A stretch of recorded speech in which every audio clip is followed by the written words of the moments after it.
doing today, Coach? I am doing well. I don't see you, but I'm right here. oh, hey, how you? I'm well. I'm Destiny Vance with the Juice Network. My question is: after last season's appearance in the Final Four, has there been any major changes within the team to ensure success of another Final Four appearance and the possibility of a championship? So I pride myself in not changing and being the same coach that I've been, meaning before the Final Four run, being culture-wise and everything else. The one thing that I will tell you about our guys, and starting with JT and also Michael, is we've got 8 new dudes, but they've done a good job of really pushing our culture on the new guys, and I think that's important. We lost some really good pieces, but we've got 3 guys that played a lot of minutes, those 2 guys and Ben, and the one thing that I've asked them to is teach the other guys how to compete and play hard. It's my job to teach them this system, and that's winning and losing, and running plays and everything else. But the biggest part of it is we play so hard, and I think that's one of the things that we have to show the new guys that's coming in how hard we compete every day.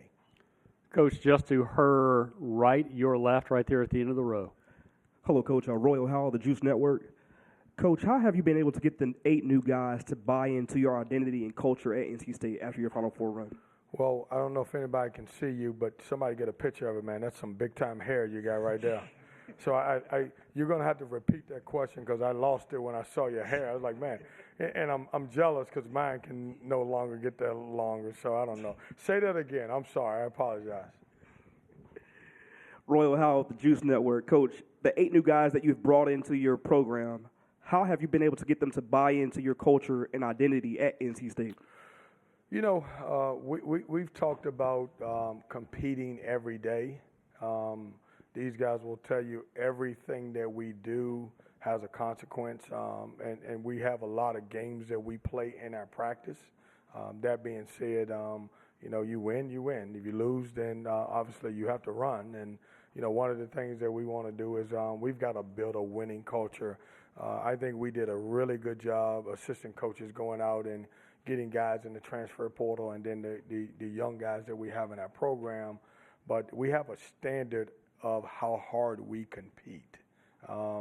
Might not win every game at the beginning, but the way we play is different. And so we talked about you can't take practices off. We don't have but 30 practices total in that 42-day window that they give us. And so during that time, we don't have the ability to waste any practices. So we want guys to get better from practice to practice.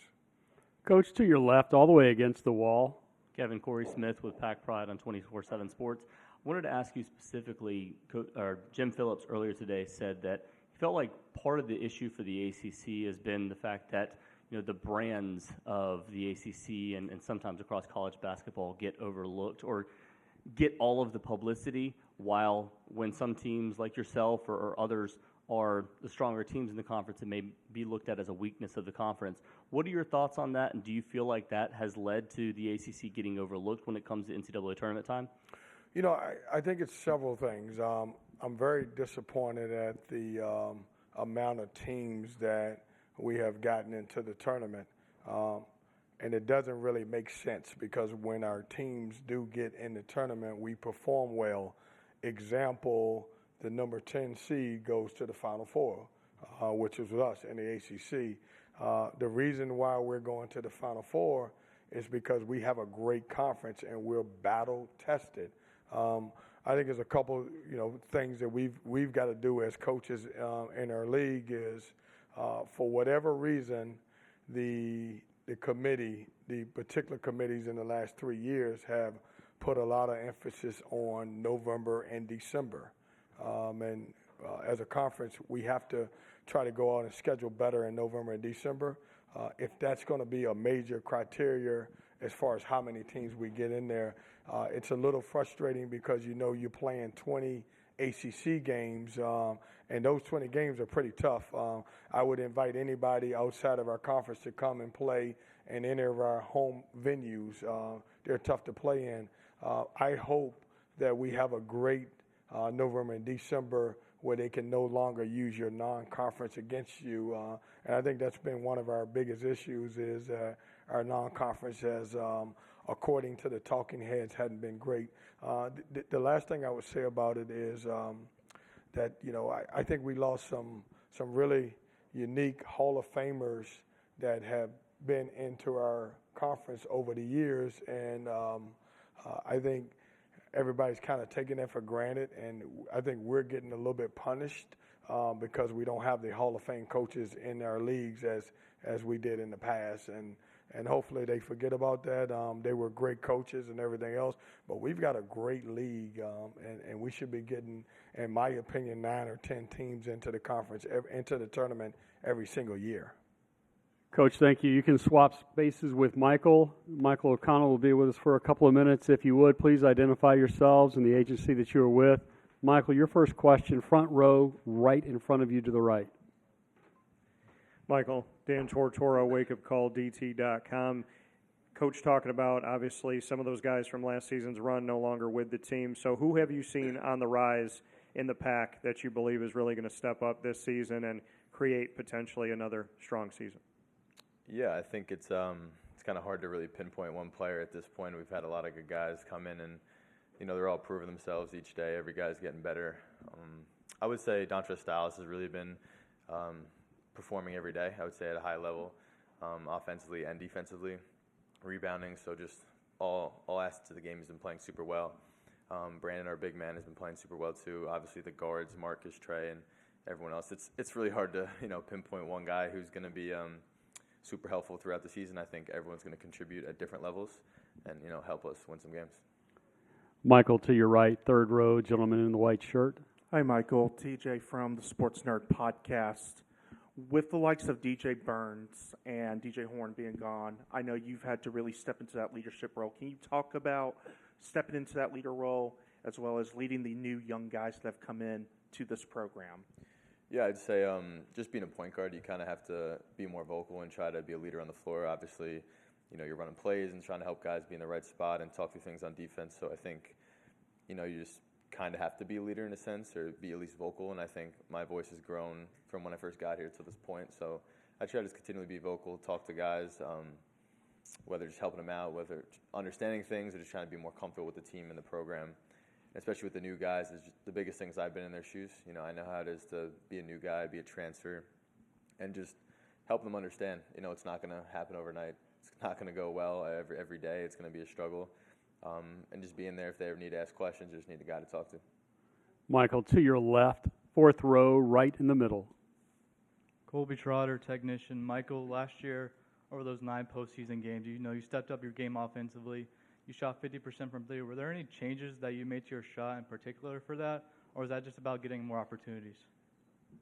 Yeah, I wouldn't say it necessarily changed anything. I think the biggest thing for me was just staying consistent throughout the whole year. A lot of times getting in the gym with Coach Justice and just working out, making sure no matter if I had a good game or a bad game, I was always in the gym the next day working out, getting shots up.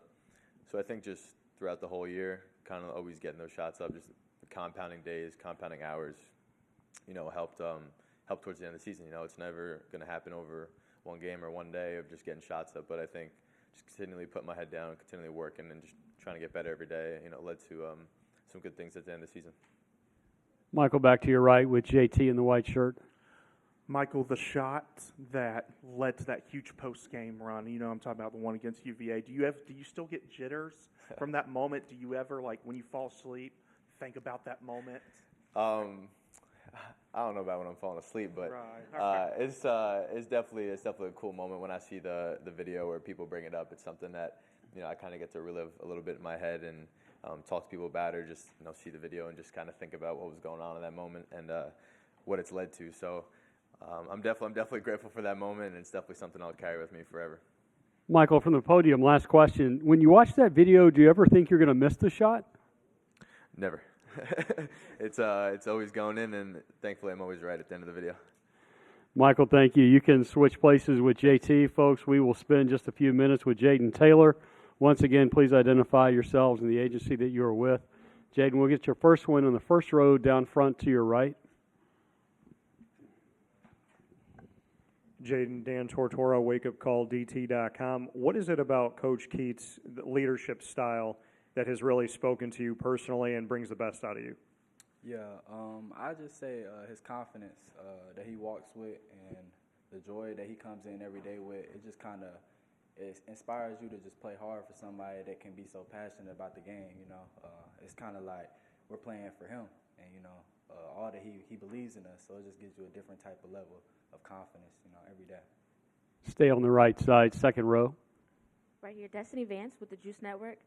My question to you is, with NC State being one of the 3 schools here in North Carolina, in the Triangle area specifically, can you talk about that rivalry with Duke and Chapel Hill? Yeah, I mean, obviously it's a competitive sport. We all want to be the best, and I feel like we kind of established ourselves this year as like a team that not to be looked over just because we're in a triangle with Duke and North Carolina. We're NC State, so I feel like that's just the attitude that we have too. Like we're here to play, we're here to compete. Jayden will now go third row, right there in the middle. Jeremy Grandison, ESPN Charlotte. Coach came up here, talked about the culture and identity with the new guys coming in. For you, what is the culture and identity of NC State? Yeah, I say if you come to NC State, non-negotiables, playing hard and just, talking every day and being confident. You can't come here if you're not going to play hard. That's one thing that Coach Keatts harps on every day is just at least just come out and compete. And I say that's really what the culture is, honestly. Just if you're not making shots, how can you impact the game in another way? How can you guard the ball, get deflections, rebound? I feel like just competing. That's the culture we built here. Still on the same row, JT, just to your right. TJ Wilkerson from the Sports Nerd Podcast. Jayden, with as great as you performed last year, with how highly active the transfer portal is, it would be easy to go that route after everybody leaving. So what is it about NC State that made you stay and say, I'm a Wolfpack till the end of time? Like after doing something as special as we did with the guys that I came in with, it's like, why would you not want to come back and do the same thing over again? Like we won 5 games in 5 days. That's never been done. So it's like I want to come back and try to repeat and win the big thing this time. Jayden, your last question to your right.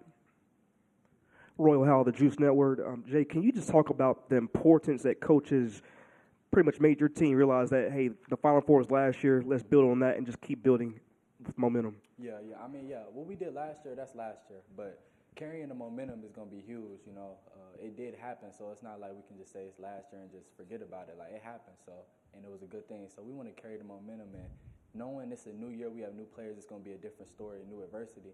But it's like keeping your eyes, like, just ahead, We didn't have a great, perfect season last year, but at the end, it all clicked at the right time. We kept our head down and just keep working.